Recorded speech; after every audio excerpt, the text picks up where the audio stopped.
एक समय की बात है। रतनपुर नामक एक गांव में भोला अपने बीवी बच्चों के साथ रहता था। भोला की बीवी का नाम सोनिया था। उसके 2 बच्चे थे। एक का नाम सूरज था और दूसरे बच्चे का नाम रोहन। भोला पेशे से एक किसान था। उसका गांव में ही एक खेत था। वो उस खेत में सब्जियां उगाया करता और उन्हें बेचा करता था। एक बार की बात है, भोला अपनी बीवी से बात करते हुए, अरे सोनिया, मैं बहुत परेशान हूँ। क्या हुआ जी? अभी तक तो आप बिल्कुल ठीक थे, आपको एकदम से क्या हो गया? खेत में नई सब्जियां उगाने का समय आ गया है, परंतु हमारे पास इतने पैसे नहीं हैं कि हम शहर से सब्जियों के बीज ले आएं। और इस बार तो हमें खाद भी अच्छी क्वालिटी की चाहिए होगी। हर बार हमारी फसल खराब हो जाती है, बहुत नुकसान होता है। जी आप ठीक कह रहे हो, हमें जल्दी से जल्दी कुछ इंतजाम करना होगा। पर करेंगे भी तो करेंगे क्या? क्यों ना तुम गांव के सुनार से कुछ पैसे उधार ले लो। खेत में हम अच्छी सब्जियां उगाएंगे और धीरे धीरे सुनार के पैसे लौटा देंगे। तुम ठीक कह रही हो सोनिया।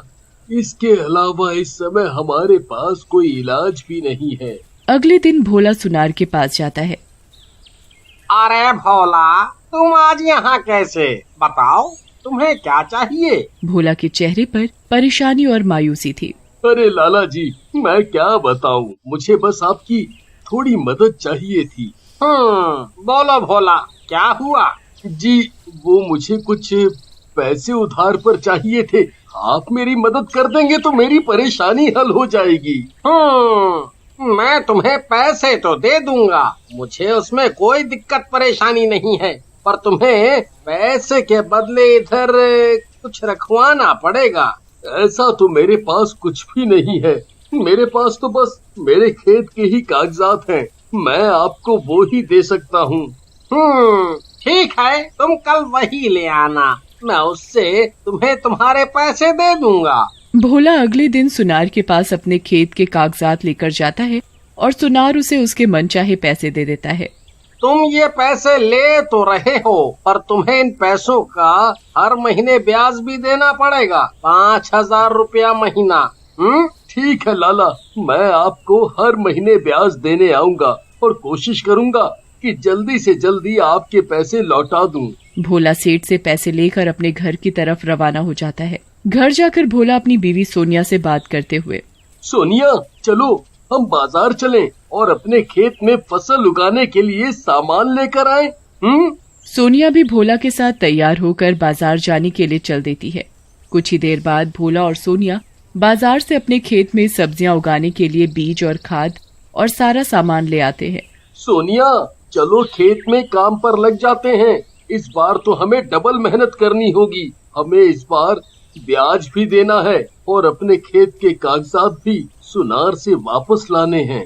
जी आप बिल्कुल ठीक कह रहे हो, चलो हम जल्दी से अपना काम शुरू करते हैं। सोनिया और भोला बिना आराम किए अपने खेत में काम करना शुरू कर देते हैं। सोनिया और भोला मेहनत तो कर रहे थे, परंतु उन्हें क्या पता था इस बार मौसम उनका साथ नहीं देगा। एक तरफ भोला और सोनिया लाला से पैसे लेकर अपने खेत में फसल लगा रहे थे।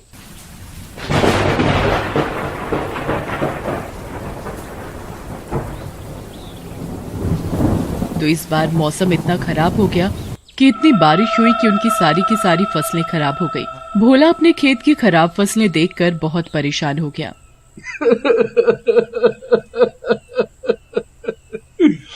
सोनिया, अब हम क्या करेंगे?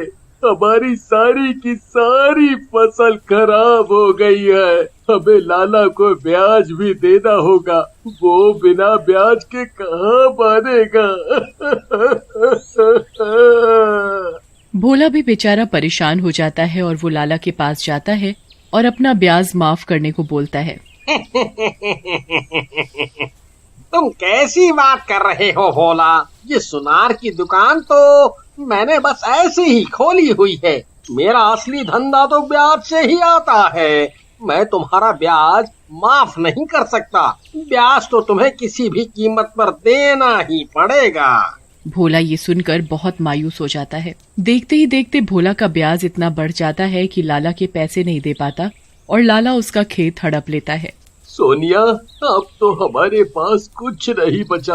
हम क्या ही काम धंधा करेंगे।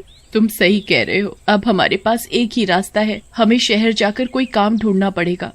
भोला और सोनिया अपने परिवार के साथ शहर की तरफ रवाना हो जाते हैं। शहर जाकर भोला को रिक्शे का काम मिल जाता है। भोला अब रिक्शे वाला बन जाता है। भोला बेचारा दिन रात बारिश में रिक्शा धोता और कुछ पैसे कमाता। एक दिन भोला के बेटे की तबीयत खराब हो जाती है। बेचारे गरीब भोला के पास तो उतने पैसे भी नहीं थे कि वो उसका इलाज करवा सके। जी, हमारे मुन्ने की तबीयत बहुत खराब है, बताओ हम क्या करें। घर में तो थोड़े बहुत भी पैसे नहीं है कि हम उसका इलाज करवा सके। मायूस भोला आखिरकार इस बात का जवाब भी देता तो क्या ही देता। तुम चिंता मत करो सोनिया, आज मैं ज्यादा मेहनत करूंगा और शाम तक ज्यादा पैसे लेकर आऊंगा ताकि हम अपने मुन्ने का जल्द से जल्द इलाज करवा सकें। भोला बिना कुछ खाए पिए मायूस होकर अपना रिक्शा लेकर निकल पड़ता है। तभी वो एक सज्जन आदमी जल्दी में होता है। अरे भैया, मुझे मार्केट तक जाना है, कितने पैसे लोगे? भैया बस 10 रुपया। ठीक है। आदमी फटाफट से भोला के रिक्शे में बैठ जाता है। आदमी भोला को पैसे पकड़ाता है और चला जाता है। उस सज्जन के जाने के बाद भोला देखता है कि वो आदमी अपना एक बैग तो रिक्शे में ही भूल गया है। ओफो, ये भाई साहब तो अपना बैग रिक्शे में ही भूल गए हैं, अब मैं इन्हें कैसे ढूंढूंगा? भोला बेचारा अपनी ईमानदारी का पक्का था, वो उधर ही खड़ा रहता है। ये भैया आएंगे जरूर, ये जल्दी में थे इसीलिए इनका बैग छूट गया है, मुझे पूरी उम्मीद है भैया आएंगे। एक तरफ बेचारे भोला ने अपनी बीवी से वादा किया था कि वो आज ज्यादा पैसे कमा कर लाएगा, और दूसरी तरफ बेचारा भोला उस आदमी का बैग लौटाने के चक्कर में फंस जाता है और वो वहीं खड़ा रहता है। देखते ही देखते शाम हो जाती है।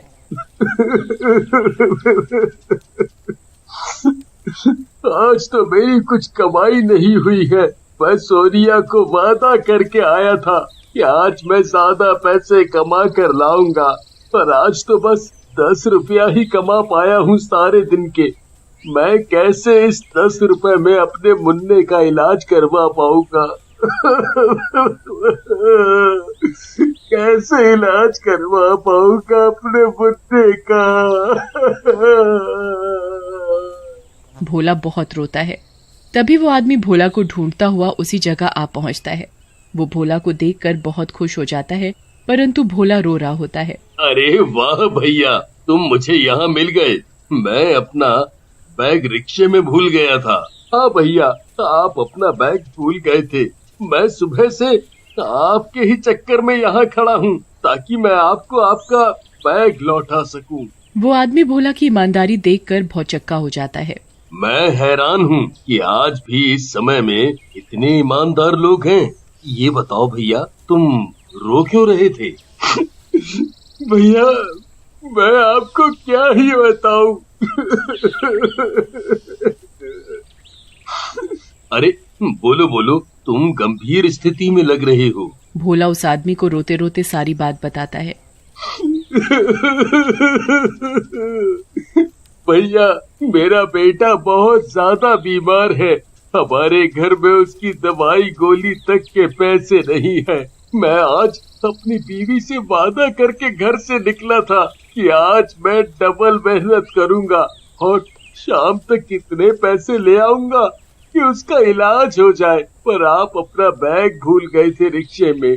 आपको बैग लौटाने के चक्कर में मैं यहाँ सुबह से खड़ा रहा। रात होने को आई है, मेरी आज तो बिल्कुल भी कमाई नहीं हुई है। आपने जो 10 रुपया दिया था, बस वही पैसे हैं मेरे पास। मैं अपने बेटे का इलाज कैसे करवाऊंगा? कैसे? आदमी भोला की ईमानदारी देखकर बहुत प्रसन्न होता है। अरे तुम चिंता मत करो भोला, ये लो 2000 रुपए। मैं तुम्हारी ईमानदारी देखकर बहुत खुश हुआ हूँ। तुमने मेरे बैग के चक्कर में सुबह से रात कर दी। अरे अरे नहीं भैया, मुझे इतने पैसे की जरूरत नहीं है। इतने पैसे नहीं चाहिए मुझे। अरे कोई बात नहीं, तुम ये पैसे रखो और अपने बच्चों को खाना खिलाओ और अपने बेटे का अच्छे से इलाज करवाओ। आदमी भोला को पैसे थमा देता है। भोला भी उससे पैसे ले लेता है और खुशी खुशी अपने घर लौट जाता है। भोला और सोनिया हॉस्पिटल जाकर अपने मुन्ने का इलाज करवाते हैं और उनका मुन्ना ठीक हो जाता है।